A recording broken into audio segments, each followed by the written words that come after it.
what keeps us from being adaptable is not primarily our skills of adaptability, it's primarily our personality, right? Because the very thing of who we are is a refusal to be adaptable in most people. Because mostly we've been taught, and this touches on future shock very powerfully, because we've been taught through all of human history, not only by our schools and our society, but by our very nature as humans, that we should grow up to be somebody named Ira Wolfe or Michael Lee. And when we've done that, we can describe ourselves and say, this is how we are. I am this way and that way. I like certain things. I don't like.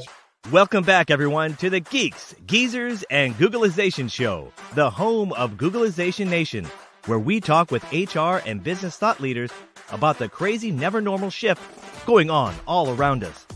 Our goal is to bring you ways to reimagine tomorrow and explore the ever-changing convergence of people, business, and technology.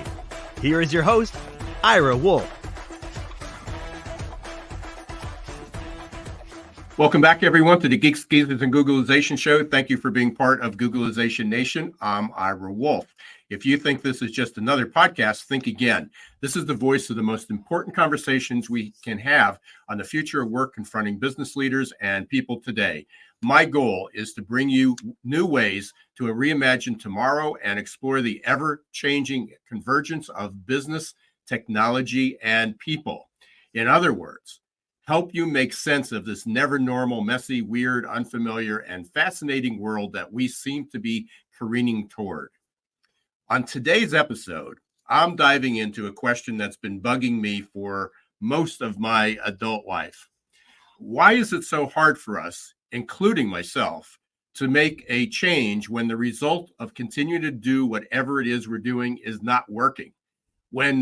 Even when the writing is on the wall, we hesitate, we procrastinate, we flail, we stare like deer caught in the headlights. Yesterday, while reading feedback and responses to my students' assignments about the results of their adaptability quotient assessment, I had one of those fabulous aha moments. Now, I suspect many of you like me are like me when it happens, and you can't wait to share it and discuss it with someone. Well, today, I have that opportunity with the world-recognized expert in the mindset of innovation and the art of human capacity reinvention, which is a mouthful. My guest is Michael Lee. In addition to a deep dive into adaptability, which you know is one of my favorite topics, we're going to peel back the layers on a little something that I recalled in that aha moment called the Dunning-Kruger effect. I know that's a mouthful, but stick with me for a minute. You know how sometimes we think we're the LeBron James, the Steph Curry, the Caitlin Clark after getting nothing but net after tossing up a basketball. Well, the same thing happens to us in our day-to-day lives when it comes to complex decision-making. It turns out there's this psychological quirk where we, and yes, I'm including myself here, might overestimate our ability. It's like believing you're a gourmet chef because you just nailed it with that grilled cheese sandwich. This bias can make leaders think we're ready for whatever change throws our way, armed with nothing but our past wins, years of experience, and a sprinkle of optimism. We've been there, we've done that. Am I right or am I right? Unfortunately, we're wrong. The Dunning-Kruger effect, defined as a cognitive bias in which people with limited competence or some competence is a particular domain overestimates the ability. Basically, we overestimate our, we think we're LeBron James or we think we're the gourmet chef. It's like wearing blinders, making us obvious to the complexity of new challenges and the need for fresh perspective. So why does this matter? In a world that's spinning faster with never normal change, adaptability is king. And that's why I can't wait to dive into this conversation with Michael. But before I bring him to the stage, today's show is again brought to you by our good friends at Avanti. Avanti is at the forefront of making everywhere work work. Next week at this time, I'll be participating in the Avanti Solutions Summit. and I can't wait. There's an amazing 700 people registered already for the event, more than double what they anticipated. There'll be over 70 educational sessions and keynotes. But what I'm most excited about is the release of their 2024 Everywhere Work Report.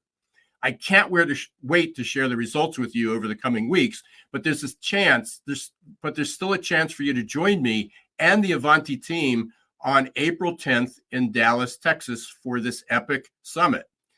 Let's learn a little bit more about the summit and how you can attend. Avanti Solutions Summit 2024 is just around the corner.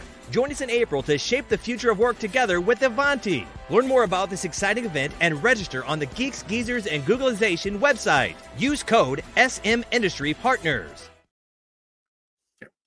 As you heard, you can learn more at geeksgeezersandgooglization.com or by visiting avanti.com, or just message me and I'll be happy to send you the link. Now it's time to dig into a little future shock and awe with Michael Lee. Michael's the creative breakthrough artist. He's also an artist, but creative breakthrough catalyst, a working creative professional who facilitates breakthroughs for leaders and their teams. As I mentioned earlier, he's a world-recognized expert in the mindset of innovation and the art of human capacity reinvention. He's internationally certified as a master of creativity and innovation coaching, a master NLP practitioner. That's a mouthful. He's certified in 6 other coaching disciplines and is one of only 3 Africans accredited as an Adaptability Quotient AQAI professional practitioner, which is how I met Michael. He's a 2-time TEDx speaker, writes a regular column on creativity for Mail and Guardian, does a monthly slot on Radio 702, is an advisory board member on World Creativity and Innovation, an EXCO member of the creative community, and get this, his TV productions have won 5 South African Film and TV Awards. He's directed documentaries and reality shows in the US, Europe, and numerous African countries. Let's give Michael Lee a warm Googlization Nation welcome.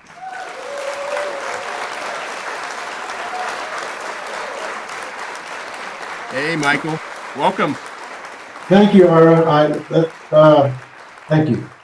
It's good to be in the Googlization Nation.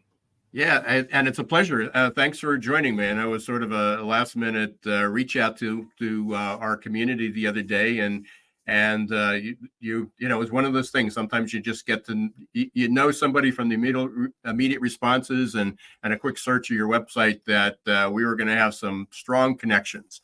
So you got a long list of accomplishments, and hopefully we'll dig into some of those. But let's talk about how did you get, you obviously have this fascination with creativity, innovation, and now adaptability. Talk about a little bit of your journey, because obviously you have a background in writing and production and creativity. Yeah, I actually, I'm, as you can hear from my accent, I'm from the US, but about in my early 20s, I decided to become one of those Americans in Prague. If you remember that weird period right after the wall came down, when everybody ran to Eastern Europe, Central Europe to be creative. So I was involved with a literary magazine there, wrote a couple of novels, which I actually lost. And that's another story. But eventually made my way to New York, where I learned, started in Prague and in New York, learned how to make TV and ended up in TV and film, and ended up in South Africa through a long series of events that would take longer than we have on the podcast. But, after working in film and TV here for a long time, I actually got hired to start a film school in Johannesburg, South Africa. And as part of the development of the school, we wanted to create a creativity curriculum that was separate from, being a director or an editor or whatever, but actually looking at creativity as a science, separately. And what ended up happening was that I ended up going to Nigeria to do a reality show. So we were teaching the class using just The Artist's Way by Julia Cameron and the kind of classic creativity books. While I was gone, somebody else came in and didn't do that. And then when I came back, they didn't have the books. So I had to start teaching without the books and started developing a curriculum which started to understand how creativity works and basically looked at the gaps in what people were doing to help people be more creative, and also the complication of it, and try to find a way that was much more succinct and focused and easier to operate with. So that was about 12 years ago that started, and more recently, the last few years, just before COVID, started doing that in the real world outside of the school. So that's the really short version of the journey to becoming an African American in Johannesburg, who focuses on helping organizations and people be more creative and more adaptable through the AQ stuff and more innovative. Yeah, so all of that led you to the AQ. Now, to me is I think everybody in the world should be understanding AQ and adaptability like you. I mean, and especially in these times. But as a film producer, a creative, an innovator, what led you, or what was your introduction to the AQ that? I guess what was the connection there? Why did you see that as a possible aid, tool, solution that you didn't have in your already pretty large toolbox? Well, so first of all, in 2019, I think I gave a very short talk here about let's create AQ in Africa, and then discovered very shortly thereafter that somebody was already doing it. So when I discovered that someone was already doing it, I got very interested in finding out about that. And then the other part of the answer, though, is that I operate with a principle that we've called innovativity. And it's on the basis of, and originally was creativity and innovation are really one thing, right? That creativity is thinking differently from yourself, not just thinking differently from other people, because that isn't really useful. You have to be able to adapt your thinking to attack the problem you want to solve. And innovation really just the physical action that follows that. So acting differently from yourself. Adaptability kind of completes the circle because it's being different from yourself, right? So it starts with adaptability, being different from who you are, right? Naturally, being able to change who you are. Then that gives you thinking differently, and then that gives you acting. And once you innovate, you have to adapt to the innovation. So it's just a cycle that done correctly is really positive, and everything but done incorrectly is very damaging.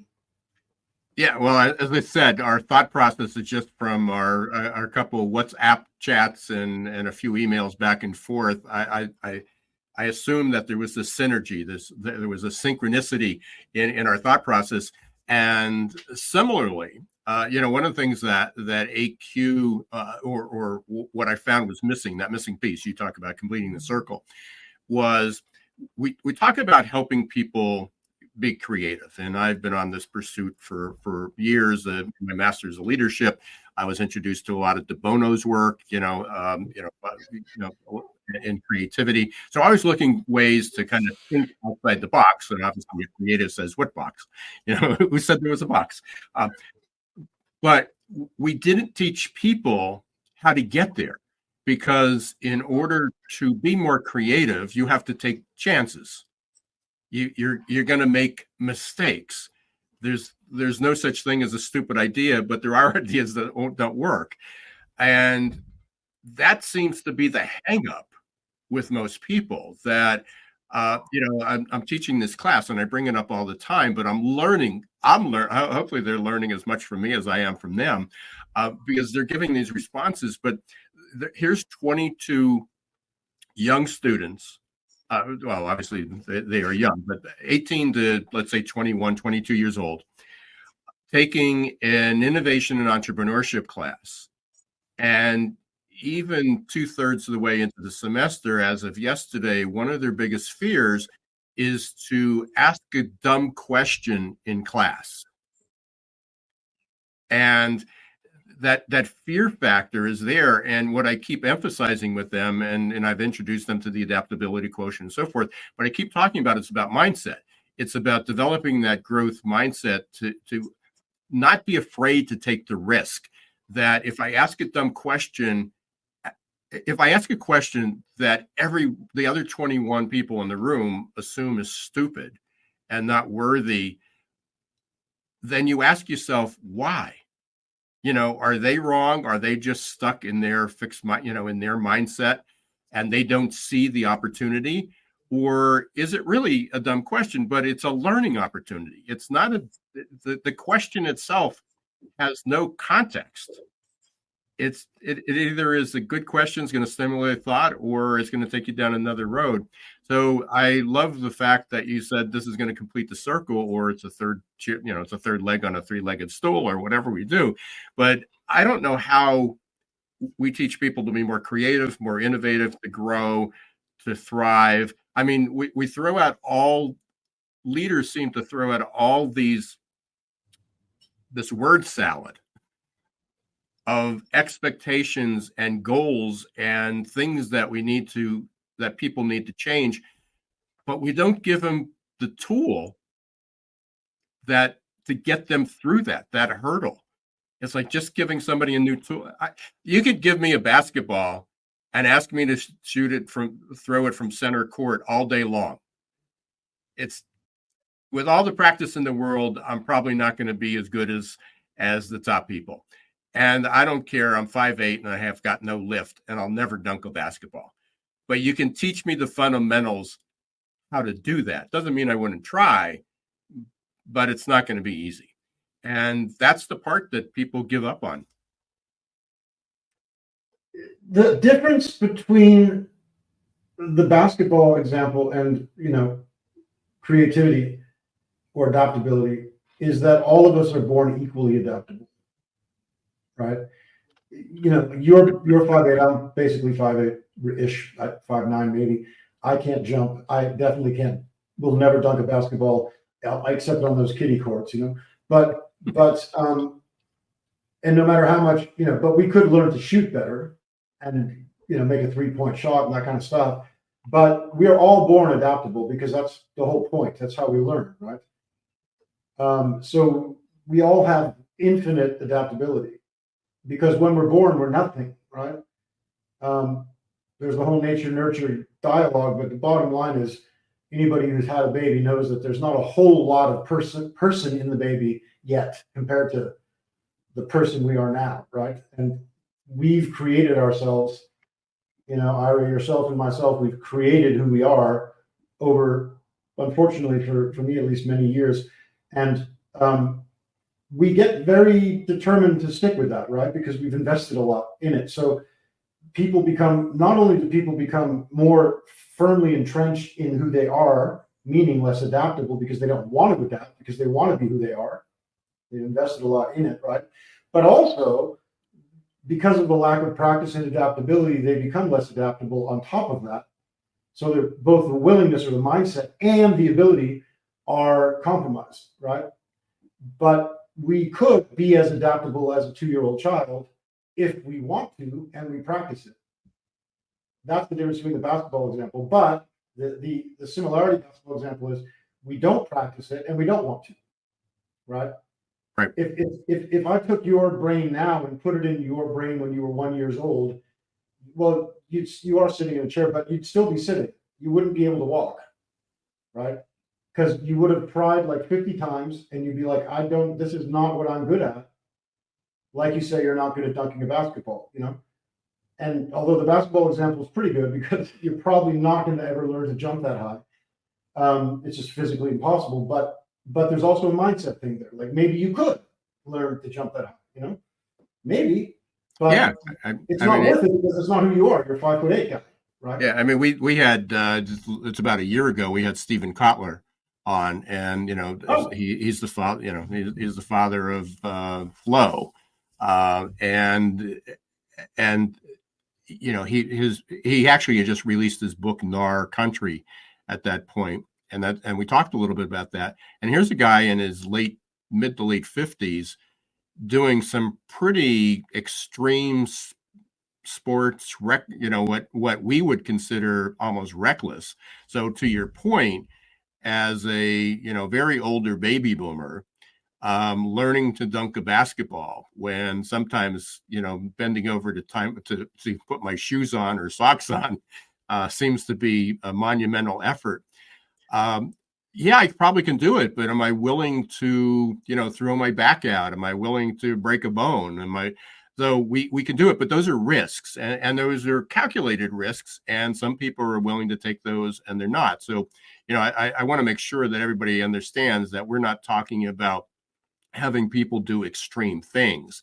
Sometimes it could be simple as changing your job, changing your routine. We're living, the topic of this, our focus is about future of work. And just yesterday, I saw, what was the company? A CEO of a large company just decided that although just months ago they were going to do a hybrid type of work schedule, or a remote work schedule, now people have to come back to work 3 days a week. Okay. And I always ask that question, and this is the lead into this Dunning-Kruger that I mentioned earlier, is that is the struggle with the change of remote work to hybrid work from going to the office, going to work, related to the leader's inability to manage a team, to collaborate, to be innovative, to be creative remotely? Is it that it can't be done, or they're just not competent enough yet? Are they in that conscious, the unconscious incompetence thing that they don't know what they don't know, therefore it won't work, or do they have a justification for that because some of the employees may not be competent to work remotely, to work on their own, to do it visually, digitally, or is it reality? Is it, and we don't know. I mean, but people are making these gut adjustments without helping people adapt. I just want to touch on something you said earlier about that we're not telling people to do something dangerous, right? The problem we do face is that people treat it as dangerous. Like, good point. It is as dangerous to a lot of people to change jobs as it is to skydive or something, right? That's the problem we're facing, because although we have the skill to adapt as much as we did when we were a child, we don't think we do, right? And we don't think that the risk, you raise a great word, risk, we don't think that the risk is worth it. But there is not actually, a lot of the risk is just imaginary. Yeah. Right? We're not standing in front of a lion in the jungle and it's about to eat us. Yeah. It's just like, oh, changing my job. It's actually not necessarily a risk at all. It might be a much bigger risk not to change your job. Yeah. And you bring up such a good point, and again, all my dots are connecting in my head. If people can't see that, but one of the things is, and this just connected with me in the last 2 days as well, when the Dunning-Kruger effect came up. But there's something called the Holmes-Ray scale. I don't know if you're familiar with that. It's HOLMES dash. It's two gentlemen, Holmes and Ray. It's RAHE, and people can look that up. And what they identified is, I can't remember the number of stressful activities in life, but they identified like, let's say 100 stress-inducing events in life that really challenge people. And it goes from getting a traffic ticket at one end. And I remember some of the numbers that were assigned to it. And out of a scale of 1 to 100, that's an 11. All right. So it's pretty low on the scale. Versus the death of a spouse, which is at 100, at the high end. Okay. So these are really stressful life events that disrupt people. The reason that I'm bringing up is that you triggered that moment in my head was with changing a job. Changing a job's 37. I think 37, 38 on the scale. So still down there, not as great as marriage, retirement, birth of a child. Okay. Public speaking. Yeah, I'm not sure if public speaking was on there, but it obviously that is one of those fears. But what's interesting is if changing a job was a 37, then the next spot up, which was 38, was the death of a good friend.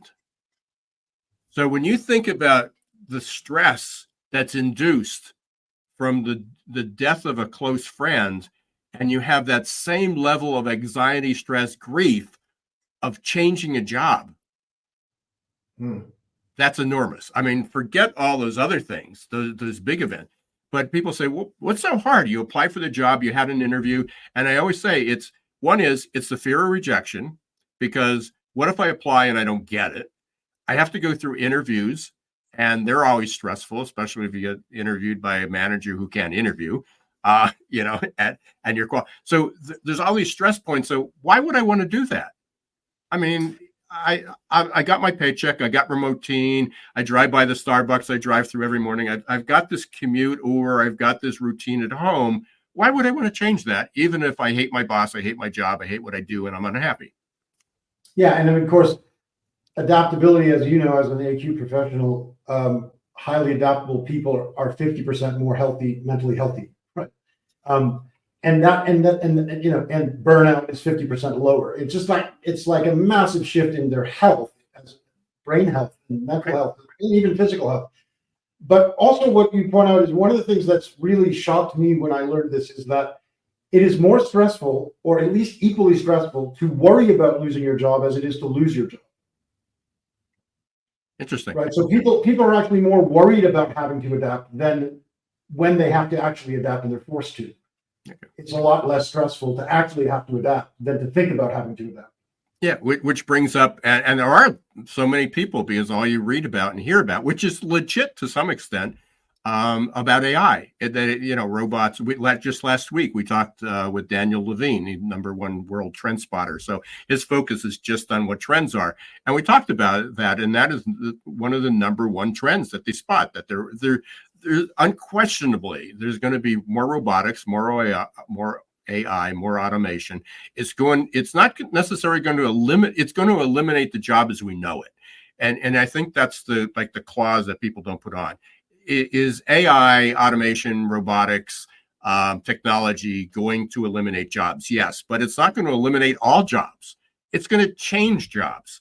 So part of what I found fascinating with the AQ was, here's a model, here's a framework that's been researched and tested and validated that can provide a roadmap to help people move forward, to find new opportunities that may even be better. And along with that, if you're not stressing about losing your job because you have new skills and new opportunities and a fresher outlook, then your well-being and your mental health is improved. But we can't get, it seems that we're struggling to get people to that point. Yeah, I mean, first of all, it's one of those, we're talking future work, so this is a perfect conversation, and we're supposed to talk about future shock at some point. And in that book, as well as many other places, we notice that every time there's a major technological shift, which we call an industrial revolution, right? Every one of those caused not only major job losses, but major job creation. Every one of them caused people to panic and worry that it was going to be a catastrophe for human beings. And every time it was wrong, right? The World Economic Forum has put out statistics repeatedly, and I'm not going to quote them exactly because they keep changing, but the number of jobs created by the fourth and fifth industrial revolution is 2 to 3 times more than the number of jobs lost. It is just a shift and if you look at, I don't know, I saw a clip recently of different American presidents starting from, I think, the first George Bush until even Trump. Every single one of them was talking about the need to retrain and reskill workers. It's simply like people don't want to change, then they want to stick with what they have. Then this is not the time to be alive for that, because Future Shock, right, raised the whole point that technology was speeding up so fast that we had to learn to adapt. For the first time in human history, adaptability was going to become more important than any other skill. Up until that time, the most important skill was being able to replicate past success by doing what people did before. And what he identified, Alvin Toffler, was that we were in a position, where we had to stop doing that and start adapting as the best skill, even more important than reading and writing, he said. And the part about that, Ira, that has always shocked me and shocks people when if they're not an expert on the book, is that he wrote that book 50 years ago, 1 year before ARPANET was created, which is the internet. Like, his statement that technology is changing so fast that we're becoming sick and can't keep up. There wasn't even an internet, like not even a private one, like not even like in people's offices, like, in the science labs and in the defense department. There was nothing. And then he already said it was too fast, So people need to definitely deal with that fact that if they don't want to change, if they don't want to adapt, then they should go back in time or something, because there's nothing they can do about it. Right? So I warned you this was going to go incredibly fast. We were already at the bottom of the hour. We're going to take a really quick break. We're talking with Michael Lee about future shock and awe, and we're actually just when we come back, we're going to talk about this is my original copy, 1970. Pages are yellowed. I know you may not be able to see them there. They're more like parchment paper at this point.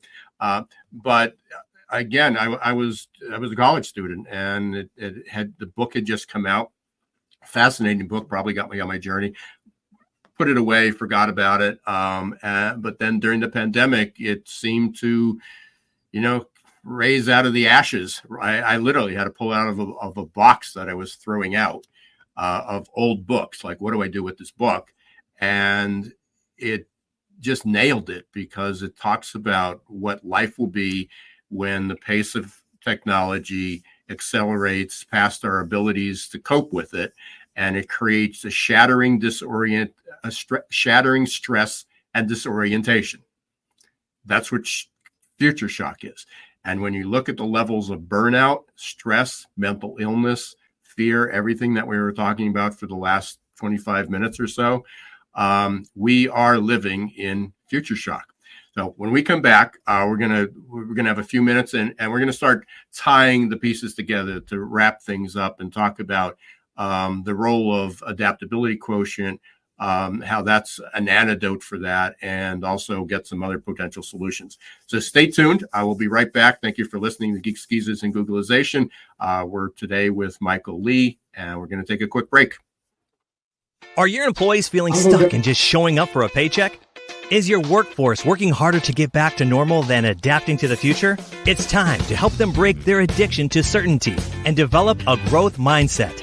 Developed by one of the world's top-rated future of work thought leaders, AQ Plus Mindset is a powerful tool to help your employees embrace change, adapt faster, and grow on the job. Conveniently delivered to any smartphone or laptop in easy-to-digest 5 to 10-minute lessons. Managers can sit back and watch employee attitude shift towards growth and innovation in just 30 days. Are you ready to help your employees thrive in this ever-changing, never-normal world? Encourage them to show more grit, resilience, adaptability, and unlock their potential? The journey to a growth-filled future starts with a growth mindset. Visit aqplusmindset.com or call 484-373-4300.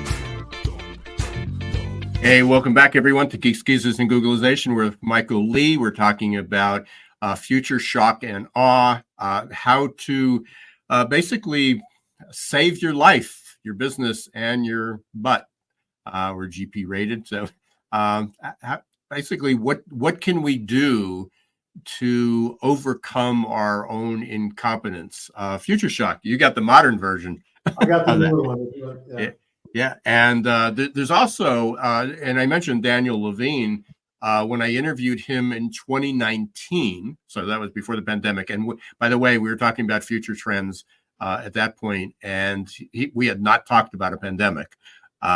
So although it was sort of on the horizon, we weren't quite there yet. But they published a book, and it's quite fascinating. And it was, I think, 50 authors or 50 thought leaders who wrote about future shock. So it was sort of like 15 years later, their commentary on future shock. I don't have the name of the book offhand. It's on my shelf somewhere, but you might want to look that up too. So you had a conversation, or you had a presentation about adaptability quotient, and then you were introduced to the AQAI community. What was in, or from the AQ, what resonated with you? What did you see that was that attracted you that this could be a potential solution or enough to, add it to your pretty impressive portfolio of tools to help people? Well, as I said, I'd already been thinking about AQ before and thought like that was, and it's not, I don't think that Ross and the guys who made the AQ assessment were the first people to think of it. It's been in the ether for 20 years. It's just they're the first people to actually go out and do the work and spend the money to develop it into something usable. But it's certainly been a vibe, a vibration that AQ was the next IQ, EQ, AQ was coming, So when I stumbled across people were doing it for real, and it's a serious thing, and it's very well developed and very well run. And I mean, because you're part of the community is really solid, really good people who care about adaptability and all of the various things that connect to adaptability, like creativity. And it's a very well-run community. There's a lot of activity. The fact that you and I are here together today is a reflection of that. And the people in the community genuinely are high-level thinkers who are at the cutting edge of this, right? Because even though we're 50 years late, even though we were told 50 years ago that it was all changing within 10 years, the one thing Alvin Toffler seemed to get very wrong was he overestimated, I think, human beings' willingness to adapt. Because it's 50 years later and we're still not getting it. So what we're talking about today. I think it's a great community of people and a great product. Yeah. So just to kind of refresh, because hopefully we have some new listeners here, but this may be a reminder for others.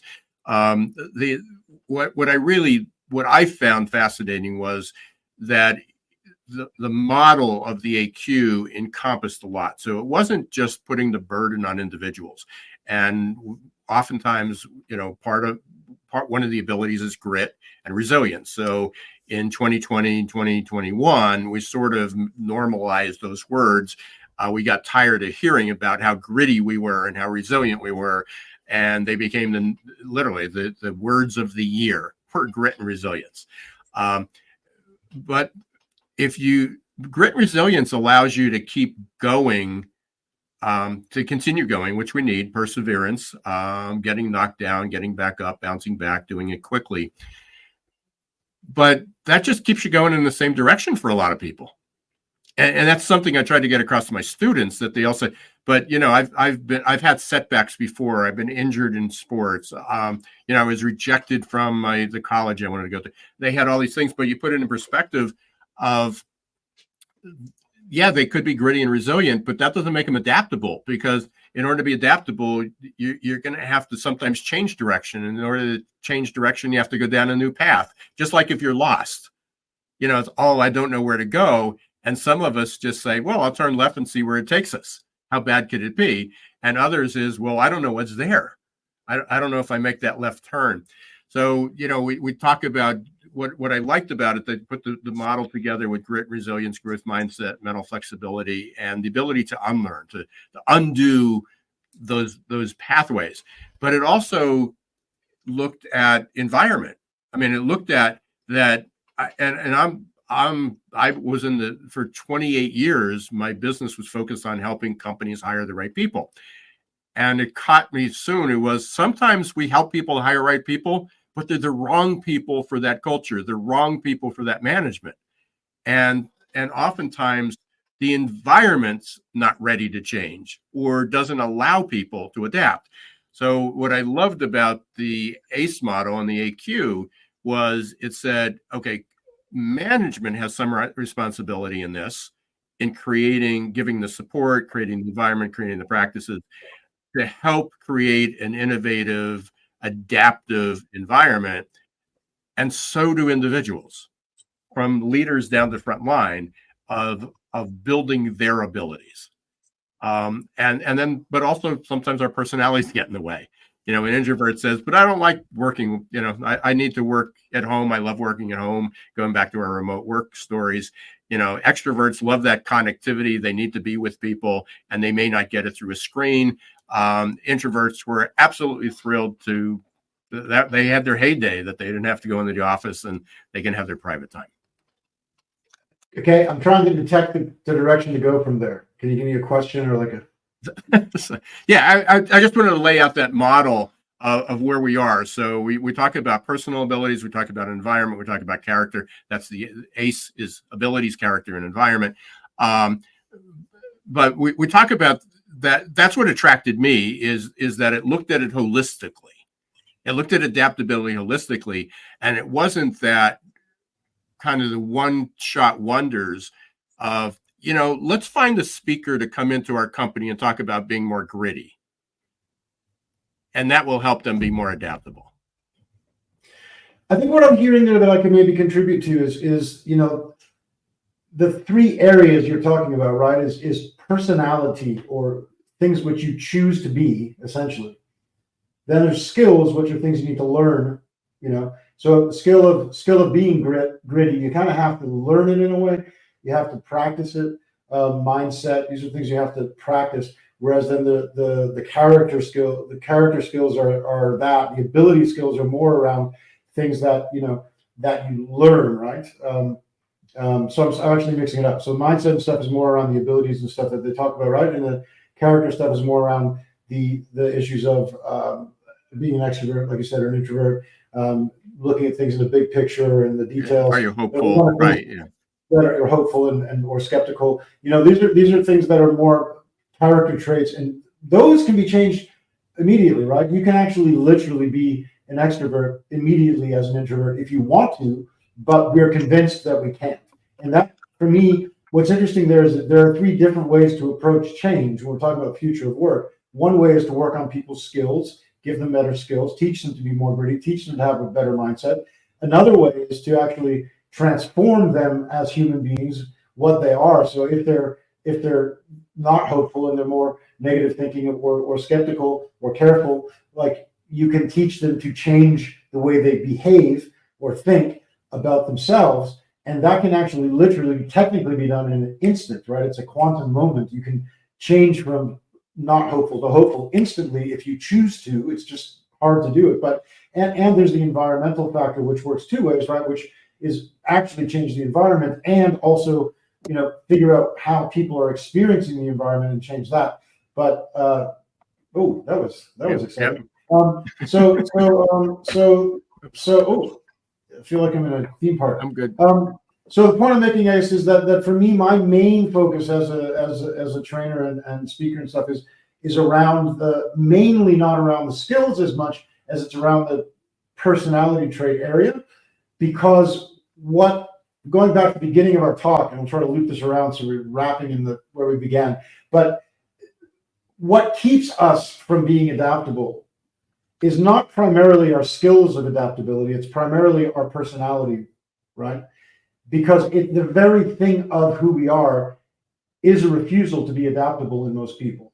Because mostly we've been taught, and this touches on future shock very powerfully, because we've been taught through all of human history, not only by our schools and our society, but by our very nature as humans, that we should grow up to be somebody named Ira Wolfe or Michael Lee.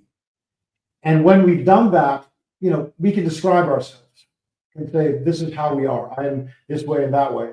I like certain things. I don't like certain things. This kind of people I get along with, that kind of people I don't. And in those descriptions, we paralyze ourselves into, an almost addictive state of this is who I am. Well, we talk about that. We're addicted to certainty. Yeah. Completely addicted to not only to certainty, but addicted to ourselves, right? Mm-hmm. Our description of who we are. And that is the enemy of adaptability. So what we need to do in the future of work and in the future of life is learn to actually be able to go, well, today Michael is going to choose to be, cautious because the problem I'm dealing with today requires caution. But yesterday I needed to be, reckless and have reckless abandon because that problem required that, right? And that is adaptability. I love that explanation, and I always hate this part of the show because it's like we sort of just like, okay, now we're into something, let's pursue it. So I hope you'll come back We're talked about having more people from the AQ community and continuing this conversation. So I'm looking forward to that. We've got to wrap up things here. One of the I mentioned earlier, one of the favorite parts of the show is this lightning round, and I'll ask you to keep your answers pretty quick. They're to get to know who Michael Lee is. So number one is when you need to kind of chill or meditate or relax or just get out of your or become creative. Who's your go-to band or type of music that you go to? If what you're talking about there, the most useful way to be creative with sound is white noise. So to answer that question, not a band. Nature or literal white noise like a cafe sound. But if I really want to just I'm like a 70s rock, 80s rock guy, just to get myself psyched up. It's very old stuff. But really, like, to answer your question properly, it's white noise. Okay. So who's the band that you go to when you want to rock? The Eagles. Oh, okay. That's good. I'm not sure we've ever had the Eagles. I've done a couple hundred shows, and I'm not sure the Eagles has ever come up, but they're a great band. The Last Resort is the best song ever written in human history. So, so there you go. There you go. Here's I'm going to put your creative hat on. Then we're going to wrap. If you were a vehicle, what would you be and why? I would be one of those Transformer cars, so that I could change to be different cars, because that would be really cool. Well, that's definitely one of the best. That's definitely the first time we've had that response. Yeah, for sure. Since you answered that pretty quick, one more. Who, if you could meet anyone, past or future, well, not future, but past or present, and have a dinner or conversation with them, who would it be? Whoa. Yeah, now you're going to slow me down. I just thought of this yesterday. There was one person I thought of, and now I can't think of them. But you have my problem. There's just like a list I could go. Yeah, I know that's an impossible question. Let me just go with Einstein, because that would be cool. Wow, 2 weeks in a row we got Einstein. And that wasn't my best answer, but I can't think of the guy that I thought of yesterday. Not Alvin Toffler, huh? Or his wife. Actually, his wife was supposedly the brains behind Alvin Toffler. Okay, Cleopatra maybe also could. Yeah. Okay. We're gonna go that way, Yeah. Cool. All right. What's the best place for people to get in touch with you? It appears to be running along the bottom of the screen. michaellee.biz is my website. Also LinkedIn, Michael Lee Creativity. You'll find it. Okay, and we'll put that in the show notes. Hey, I want to thank everyone for watching today. Again, thank you for watching or listening, however you're doing it, to Geeks, Geezers, Googleization, for being part of Googleization Nation. If you're not a member of Googleization Nation yet, please go to googleizationnation.com. Thank you to Avanti for being our sponsor once again. And remember that if you're not registered yet for the Avanti Solutions Summit in Grapevine, Texas, the week of April 8th, or actually April 10th to the 12th, please do so. You can check them out. And please watch for the release of the Everywhere Work report, which will be released during that event. And I'll certainly be reporting on that pretty regularly next week. So watch for my post. And also you'll be hearing about that on future podcasts. Thank you again, Michael. Thanks for joining us. I'm sure we'll be talking again. And until next week, don't let the shift hit your plans. Thanks for watching Geeks, Geezers, and Googleization. Be sure to listen to the podcast and follow us on YouTube. This show was produced and edited by Hilton Productions.